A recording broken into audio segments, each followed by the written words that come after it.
नमस्कार, जय जोहार। साथियों, जागो पंच में आप सभी का हार्दिक स्वागत, अभिनंदन। साथियों, जागो पंच आपके लिए सदैव बेहतरीन पुस्तकों का कलेक्शन लेके आता है।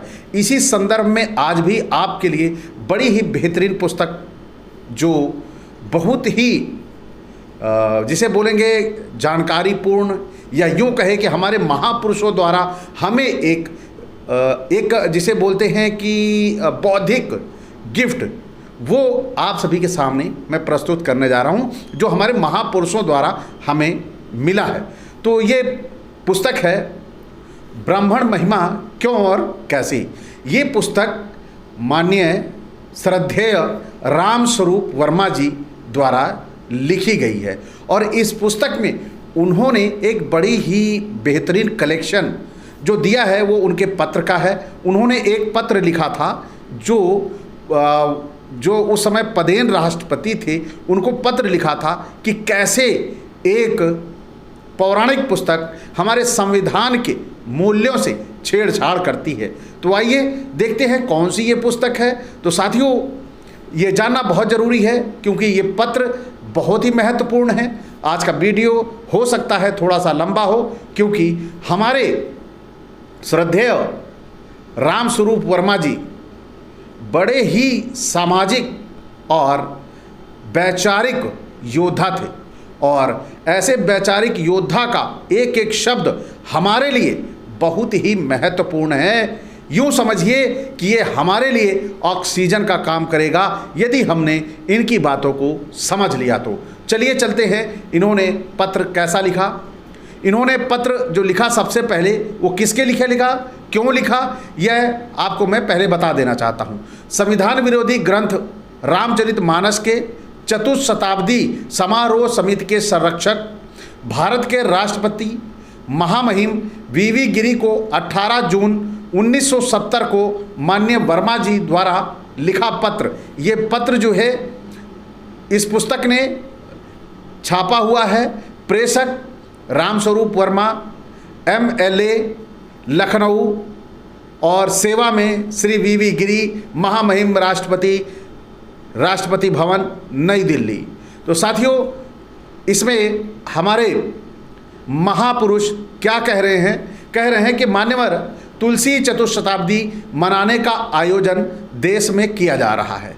सुना है कि आप उक्त आयोजन के संरक्षक हैं और भारत की प्रधानमंत्री श्रीमती इंदिरा गांधी उक्त समारोह समिति की अध्यक्ष बनने जा रही हैं। ऐसा प्रतीत होता है कि आप पंडित तुलसीदास को भारत राष्ट्र का परम हितकारी मान रहे हैं, तभी तो आप तुलसी चतुशती समारोह के संरक्षक बने। यह भी नहीं कहा जा सकता है कि आपने पंडित तुलसीदास के रामचरितमानस का अध्ययन नहीं किया, जो उनका प्रमुख ग्रंथ है। भारत के संविधान को आप अमली जामा पहनाने की शपथ ले चुके हैं। यही नहीं, राष्ट्रपति के चुनाव के दौरान जब आप लखनऊ आए थे और उत्तर प्रदेश गिरी जिताओ समिति का संयोजक होने के नाते आपने मेरे सभापतित्व में बुलाई गई विधायकों की बैठक को दारुशफा A ब्लॉक के कॉमन रूम में संबोधित किया था। तब भी आपने यही कहा था कि आप जीतने पर भारत के संविधान की मर्यादा प्राणपण से कायम रखेंगे। ऐसा जो वीवी गिरी जी थे उन्होंने कहा था। तो भारत का संविधान धर्मनिरपेक्ष है, उसमें भारत के प्रत्येक नागरिक को कई मौलिक अधिकार दिए गए हैं। संक्षेप में, भारत का संविधान मानव की बराबरी के सिद्धांत को स्वीकार करता है और स्त्री पुरुष ब्राह्मण मलेच्छ हिंदू जैसे अमानवीय अंतर की कल्पना भी नहीं करता। तब फिर भी आपने उपर्युक्त अमानवीय अंतर के प्रतिष्ठापक पंडित तुलसीदास की चौथी शताब्दी मनाने का संरक्षण दिया। क्या यह कार्य संविधान की मर्यादा का उल्लंघन नहीं है? क्या इस देश के विशाल बहुमत को भारी ठेस नहीं लगती? पंडित तुलसीदास के ग्रंथों में पुनर्जन्म और भाग्यवाद का ही प्रतिपादन मिलता है। पुनर्जन्म और भाग्यवाद से मानव में ऊंच नीच और छुआछूत की भावना अनिवार्य रूप से पनपती है। छुआछूत की भावना को संविधान अनुचित करार देता है और कहता है कि देश का कानून अस्पृश्यता को जुर्म करार देता है। लेकिन पंडित तुलसीदास की पुस्तक रामचरितमानस में केवट या मल्लाह को अस्पृश्य कहा गया है। कैसे? उन्होंने इसमें मतलब पूरे साक्ष्य और उन दोहों को भी शामिल किया है जिसमें सब कुछ कहा गया है। लोक वेद सबही विद नीचा जासु छाह छुई लेव सींचा, अर्थात केवट लोक और वेद में सभी प्रकार से नीच हैं और उसे छूकर आचमन करना चाहिए। इस प्रकार जाति विशेष को सब प्रकार से नीचे और अस्पृश्य घोषित करने वाले ग्रंथ के लेखक का सम्मान क्या भारत के संविधान का अपमान नहीं?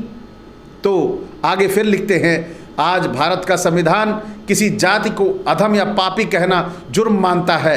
पंडित तुलसीदास ने अपने रामचरितमानस में कई जातियों को अधम और पापी कहा है।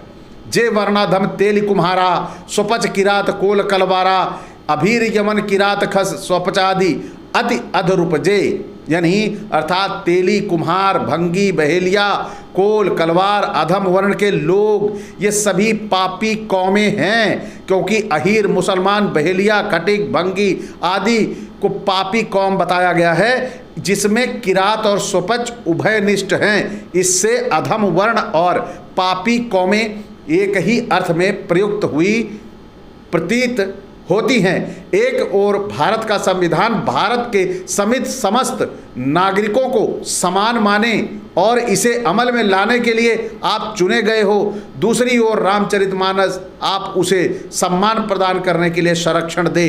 जो देश के करोड़ों लोगों को अधम, नीच, पापी, अस्पृश्य कहे तो इस अंतर्विरोध का समन होना असंभव ही कहा जाएगा। साथियों, कितना ही महत्वपूर्ण पत्र है, लेकिन हमारा समाज इसे समझ नहीं रहा है।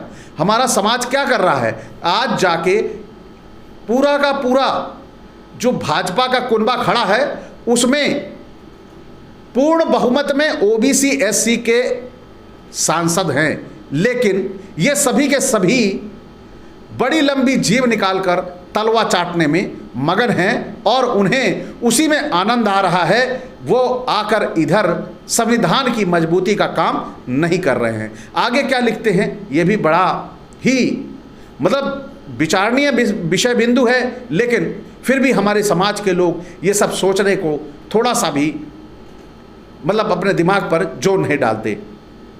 इतना ही नहीं, भारत का संविधान सामाजिक और शैक्षिक रूप से पिछड़े लोगों की दशा सुधारने के लिए राष्ट्रपति पर विशेष जिम्मेदारी डालता है कि वे एक आयोग नियुक्त कर उनकी उन्नति के सुझावों को प्राप्त करें और उन्हें अमल में लाकर उनकी उन्नति करें। कहना ना होगा कि सामाजिक और शैक्षिक रूप से पिछड़े लोग भारत में शूद्र की संज्ञा से पुकारे जाते हैं, जिन्हें पंडित तुलसीदास ने अपने रामचरितमानस में पशुओं या निर्जीव की कोटि में रहते हुए सुझाव दिया है।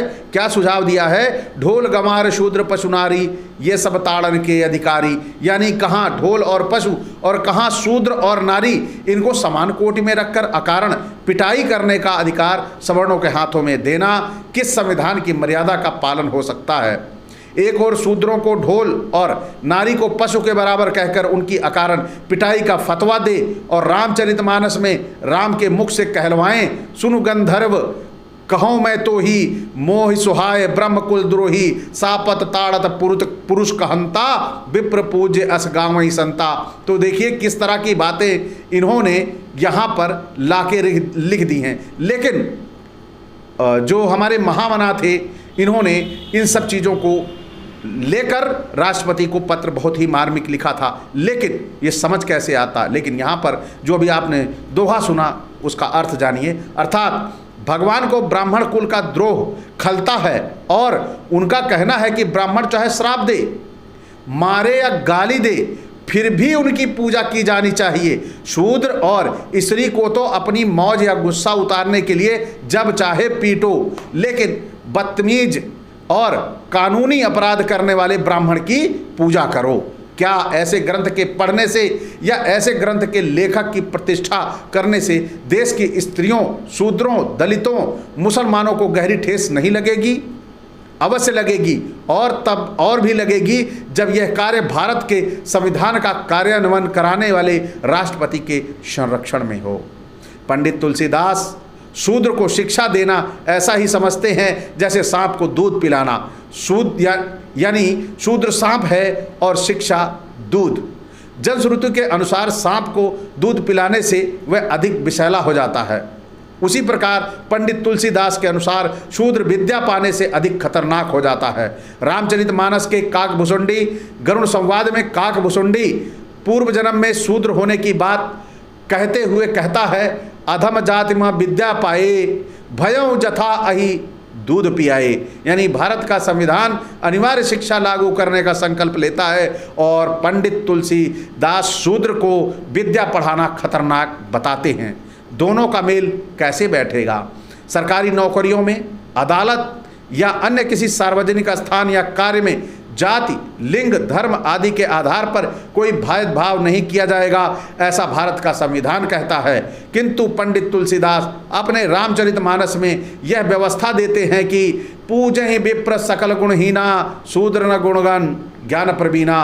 अर्थात सारे गुणों से रहित होने पर भी ब्राह्मण की पूजा करो और अनेक गुण से युक्त ज्ञानी और प्रवीण शूद्र की कभी पूजा मत करो। फिर नौकरियों के चुनाव में लोग कैसे निष्पक्षता रख सकेंगे और कैसे संविधान की मंशा पूरी की जा सकेगी?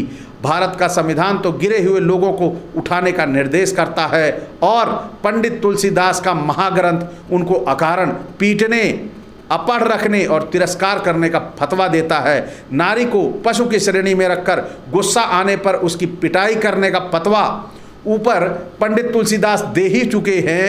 वे नारी स्वतंत्रता के भी प्रबल विरोधी हैं। महावृक्ष चल फूट की आरी जिम स्वतंत्र होए बिगड़ही नारी। यानी नारी बिगड़ जाएगी जैसे स्वतंत्र होगी। कैसे? जैसे अत्यंत वर्षा से खेतों की मेड़ें फूट जाती हैं, ऐसे ही स्वतंत्र हो स्त्री भी बिगड़ जाती है। भारत का संविधान लिंग के आधार पर कोई भेद करने को तैयार नहीं। यदि पुरुष स्वतंत्र रह सकता है तो स्त्री क्यों स्वतंत्र नहीं रह सकती? परंतु तुलसीदास ने रामचरितमानस में राम के मुख से उपरोक्त फतवा दिलाकर नारी की स्वतंत्रता समाप्त करने की राह बनाई। राखिय नार्य जद्यपि उर्माही जुबति शास्त्र निरपति बस नाही। ऐसी स्त्री जाति के प्रति संशय की भावना पनपाई और अंत में यहाँ तक कह दिया, एक मूल बहुसूल प्रद प्रमदा सब दुख खानी। यानी नारी अनेक दुखों को देने का एकमात्र मूल कारण है। क्या इससे देश की करोड़ों नारियों का अपमान नहीं हुआ? क्या इससे करोड़ों नारियों के मन में ग्लानि नहीं होगी? क्या करोड़ों नारियों के आत्मसम्मान को इससे गहरा आघात नहीं लगेगा? उपर्युक्त चंद उदाहरणों से यद्यपि तुलसीदास की भारत का संविधान विरोधी विषमता मूलक प्रवृत्ति को भली भांति परिचय देना शायद संभव ना हो, लेकिन आपके व्यस्त समय को ध्यान में रखकर पत्र का कलेवर बढ़ाना भी ठीक नहीं प्रतीत हुआ। अतः इन उदाहरणों को बटलोई के चावल की भांति परखने के लिए पर्याप्त मानकर मैं आपसे सविनय एवं साग्रह यही निवेदन करूँगा कि आप तुलसी चतुष्टी समारोह की सुरक्षा से अपने को तत्काल विलग करके इसकी घोषणा कर दें और अपने प्रधानमंत्री को भी भाग लेने से कतई मना कर दें।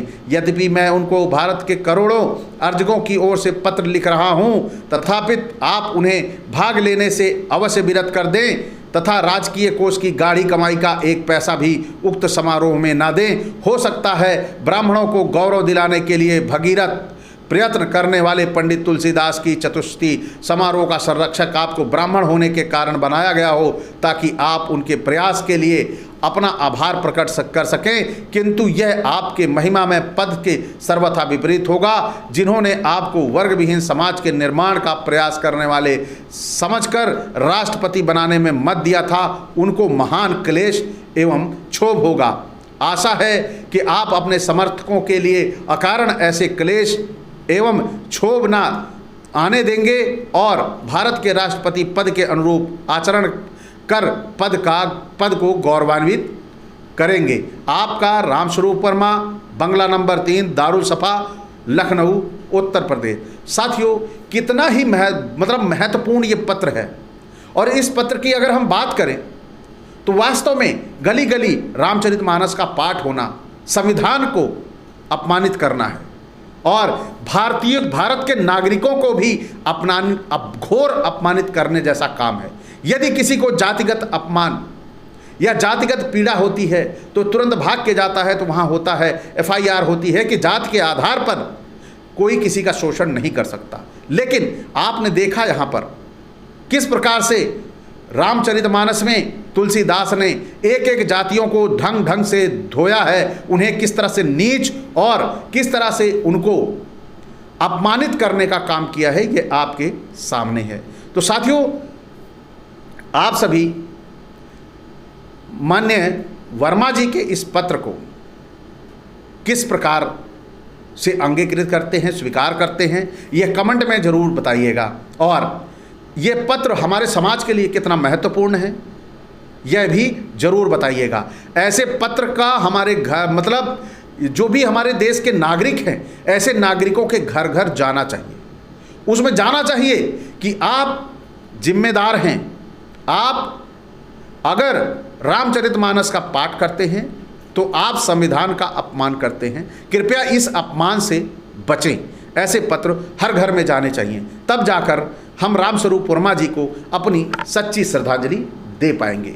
इसी के साथ आपसे विदा, एक ही अपेक्षा यही कि अगर आज का ये वर्मा जी का पत्र आपको अच्छा लगा हो तो लाइक करें, और जो नए साथी इस चैनल को देख रहे हैं, वीडियो को देख रहे हैं, वह चैनल को सब्सक्राइब कर लें, जिससे उनको इसी तरह की महत्वपूर्ण चीज़ें मिलती रहें। इसी के साथ विदा, नमस्कार, जय जोहार।